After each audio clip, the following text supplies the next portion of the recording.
इसने सोचा था कि डेविड ने जैसे ही जैक को आजाद किया उसे वायरस का आखिरी वर्जन लग गया। काफी हाथ पाव मारने के बाद भी वो उस बंद कमरे में गिर पड़ा और उस कंटेनर को देखता रह गया। जैक की ये हालत देखकर डेविड अपना सिर पकड़कर फूट फूट कर रोने लगा। पिछली बार हमने देखा था कि मौत और जिंदगी की उस दौर के बाद डेविड ने आखिरकार एट्रेन को मार ही दिया। दूसरे एपिसोड की शुरुआत एट्रेन के जनाजे से होती है। चलिए सबके चेहरे के हाव भाव देखते हैं। एट्रेन को मारने के बाद डेविड थोड़ा खोया खोया सा है और सारा लगातार डेविड के रिएक्शन पर नजर रखे हुए है। लिंडा वहाँ पागलों की तरह खुश है, जबकि डीप का चेहरा एकदम पत्थर जैसा हो गया है। उसे अंदर ही अंदर कुछ ठीक नहीं लग रहा। चूंकि एट्रेन अभी एक बड़ा हीरो था तो उसका अंतिम संस्कार तो करना ही था। उसकी मौत का सारा इल्जाम स्टारलाइट पर मर दिया गया। पादरी ने सबको खड़ा होने को कहा। तभी एक तेज आवाज सुनकर डेविड को ऐसा लगा जैसे उसने मैडलिन को देख लिया हो। जब सब चले गए तो डेविड अकेला वहां रुक गया और एट्रेन के ताबूत से बातें करने लगा। डेविड आज सच में काफी भावुक लग रहा था। उसने कहा कि उसने हमेशा खुद को एक बड़े भाई की तरह देखा। भले ही वो थोड़ा सख्त रहा हो, पर उसने हमेशा सबको साथ लेकर चलने की कोशिश की। पहले सीजन में जब तुम्हारी गर्लफ्रेंड ने बिली के साथ हाथ मिलाया था तब भी मैंने तुम्हें सुधरने का मौका दिया था। पहले 3 सीजन देखकर नहीं लगता था कि डेविड को उससे इतना लगाव था, पर अब लग रहा है कि ब्लैक नॉयर और मेव के बाद जैक ही वो इंसान था जिस पर डेविड सबसे ज्यादा भरोसा करता था। उसी रात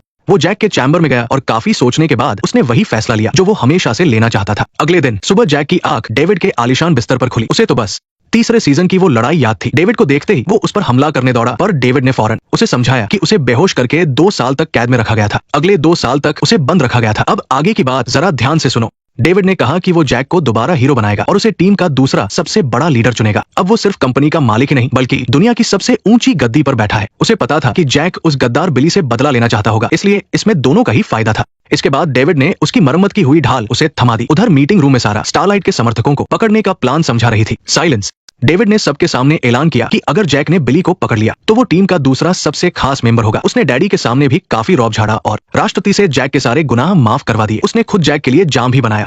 लेकिन तभी एक बात ने सारा खेल बिगाड़ दिया। वहां से बचकर हमारे हीरो बिली की लैब में पहुंचे। बिली ने सबको बताया कि वायरस अब अपने आखिरी और सबसे खतरनाक रूप में तैयार है। पिछले 1 साल से न्यूमैन का पति इस पर दिन रात मेहनत कर रहा था। तुम लोग ये सोच रहे होंगे कि बिली ने उसे ही क्यों चुना। वायरस बनाने के लिए बिली ने न्यूमैन के पति का पैर तक काट दिया था। वायरस छीनते समय उसने न्यूमैन को मार दिया और अब बेचारी बच्ची को अनाथ आश्रम जाना पड़ेगा। उसने झूठ बोल दिया कि डेविड ने ही उन दोनों को खत्म किया है। देखा जाए तो यहाँ डेविड ही शरीफ लग रहा है। पर क्या ये वायरस सभी सुपर हीरो को मार देगा या इंसानों के लिए भी खतरा बनेगा, ये कोई नहीं जानता।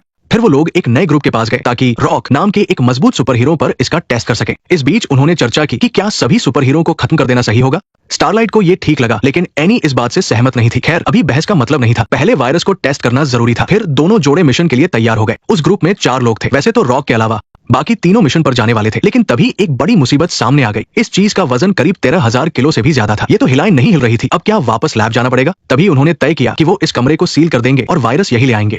पर जैसे ही उस पत्थर जैसे दिखने वाले आदमी ने वायरस का नाम सुना उसने अपनी सांस रोक ली। वो घंटों तक अपनी सांस रोक सकता था, इसलिए हीरो 2 गुटों में बंट गए। बिली एनी को लेकर वायरस लेने निकल गया और बाकी लोग उसे सांस लेने पर मजबूर करने का रास्ता सोचने लगे। दूसरी तरफ डेविड बड़े मजे से डैडी के बिस्तर पर लेटा हुआ था कि तभी सारा वहां आ गई। जब भी डेविड कुछ अजीब करता है कोई न कोई आ ही धमकता है। सारा ने पूछा कि क्या उसने जैक को वायरस के बारे में बताया है। डेविड ने सच में नहीं बताया था, क्योंकि उसे खुद नहीं पता था कि वायरस अब किस लेवल पर पहुंच चुका है। इसलिए उसने जैक को जगाया ताकि उस पर इसका असर देख सके। सारा को यह जानकर तसल्ली हुई कि ये डेविड का प्यार नहीं बल्कि उसकी एक चाल थी। लेकिन अगर जैक मारा गया तो क्या डेविड को सच में दुख नहीं होगा। बिली और उसके साथी वायरस लेकर लौट ही रहे थे कि तभी आसमान से एक ढाल नीचे गिरी। इसकी वजह से वायरस की शीशी लगभग चकनाचूर होने ही वाली थी। तभी उन्होंने देखा कि जैक गुस्से में उनकी ओर आ रहा है। बिली ने फौरन दोनों को वहां से भेजा और खुद मुकाबला करने रुक गया। बिली ने कार किराए पर लेते समय वही पुराना नाम इस्तेमाल किया था जिससे जैक उसे आसानी से ढूंढ पाया। जैक ने बिली पर कई गोलियां चलाई। तब उसे पता चला कि बिली भी अब एक सुपर हीरो बन चुका है। 2 साल बीत चुके हैं, लेकिन दर्शकों के लिए तो करीब 4 साल हो गए हैं। आखिरकार हम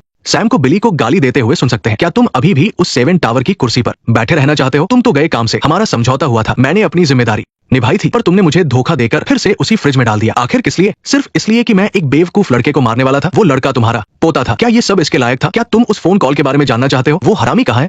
यहाँ सैम फिर से एलेक्स से पूछता है, क्या उसने तुम्हें बताया कि हमारे पास सुपर इंसानों को मारने वाला वायरस आ चुका है? तुम्हें क्या लगता है वो खुद क्यों नहीं आया और उसने तुम्हें क्यों भेजा? वो अपनी टेंटिकल से कार को लपेटते हुए कहता है, क्या तुम्हें पता है कि तुम्हारे पुराने साथी हमेशा तुम्हें धोखा क्यों देते हैं?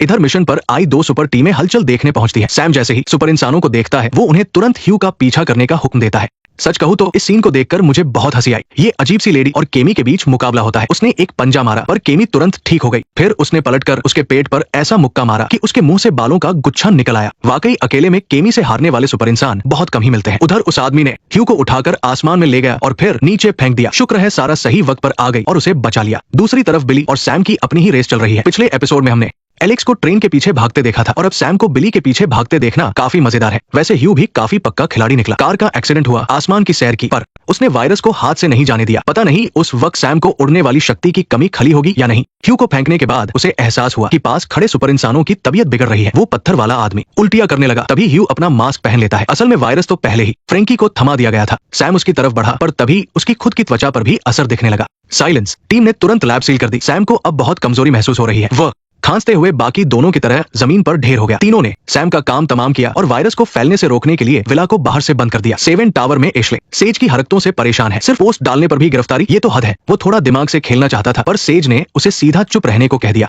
ड्राइवर के जाते ही हमें एशले की असली शक्ति का पता चला। उसे पहले जो आवाजें सुनाई देती थी, मुझे लगा कोई दिमागी बीमारी होगी, पर जैसे ही उसने अपनी विग उतारी, भाई साहब ये तो क्विरल प्रोफेसर निकला। कैंप वापस आकर टीम ने टेस्ट किया और पाया कि वायरस आम इंसानों को नुकसान नहीं पहुंचाता। सबने राहत की सांस ली। फ्रेंकी केमी को किसी सुरक्षित जगह ले जाना चाहता था, पर उसने मना कर दिया। वह सब कुछ साथ मिलकर खत्म करना चाहती है। सारा और ह्यू ने भी अपनी जान की बाजी लगाने का मन बना लिया है। अगले दिन विला के बाहर वॉल्ट के कर्मचारी सफाई कर रहे हैं। सैम की लाश वहां से बाहर ले जाई जा रही है। एलेक्स बहुत परेशान और सुध बुध खोया हुआ वहां पहुंचता है। डीप अभी भी चापलूसी करने में लगा है। वो कह रहा है कि सैम को यहाँ भेजना आपकी समझदारी थी। उसे एलेक्स के दुख का जरा भी अंदाजा नहीं है। मैंने उससे कहा था कि अकेले अंदर मत जाना। उसने ऐसा क्यों किया? सैम की हालत देखकर एलेक्स को बहुत गहरा दुख होता है। आखिर में वो वहां से मुड़कर चला जाता है, पर जैसे ही एलेक्स गया, पीछे से सैम के शरीर में हलचल होने लगती है। पुराना खिलाड़ी वाकई बहुत मजबूत होता है भाई। वो वायरस को भी मात दे गया। आखिर रूसियों के सालों के टॉर्चर को झेलने वाले की कुछ तो वैल्यू होगी। द बॉयज के पहले 2 एपिसोड में कुछ कमियां थी, पर थे बहुत धमाकेदार। हर तरफ खून खराबा और जबरदस्त पैसा बहाया गया है। खासकर एलेक्स और ट्रेन वाला सीन तो कमाल था। बस उस स्पोर्ट्स वाले सीन में बजट थोड़ा कम लगा। और वो माया सारा से लड़ने के बाद अचानक कहाँ गायब हो गई? सैम के आने से पहले वो क्यों गायब हुई? क्या वो असली वाली थी? सैम का वायरस से बच जाना एलेक्स के लिए उसे ढूंढने की सबसे बड़ी वजह बनेगा। शायद इस सीजन में एलेक्स खुद वो पुराना डोज ले ले, तब वायरस उसे कोई नुकसान नहीं पहुंचा पाएगा। फिर हमारी टीम एलेक्स का मुकाबला कैसे करेगी? सच में आगे की कहानी का इंतजार और बढ़ गया है। पहले 2 एपिसोड की कहानी यही खत्म होती है। अगले वीडियो में फिर मिलते हैं। नेक्स्ट पार्ट देखने के लिए वीडियो को लाइक करो।